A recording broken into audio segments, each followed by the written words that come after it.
பொருளாதாரங்களை நிர்மாணிக்க தகுந்த புண்ணியத்துடன் பிறந்த ஒரு குழந்தையின் கதை இது. கதை தொடங்குவது குந்தி தேவியின் தபசு மூலம். குந்தி சூரிய தேவனை அழைத்து தன் பக்தியை வெளிப்படுத்துகிறார். அதனால் மகிழ்ந்த சூரியன் குந்திக்கு ஒரு சிறு குழந்தையை கொடுப்பதாக ஆசீர்வதிக்கிறார். அந்த குழந்தை சூரிய தேவனின் சக்தியுடனும் புண்ணியத்துடனும் பிறந்த குழந்தை. ஆனால் குந்தி திருமணமாகாத பெண்ணாக இருந்ததால் குழந்தையை வளர்க்க பயந்தார்.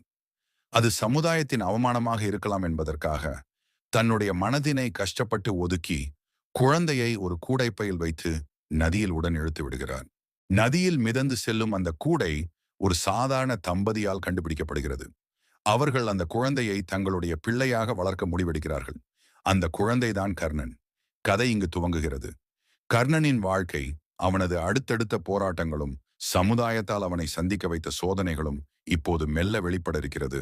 இந்த வீடியோ பிடித்திருந்தால் லைக் செய்யவும், சப்ஸ்கிரைப் செய்யவும் மற்றும் புதிய வீடியோக்களுக்கு பெல் ஐகான் அழுத்தவும். உங்கள் ஆதரவே எங்களின் மெய்ப்பாதை.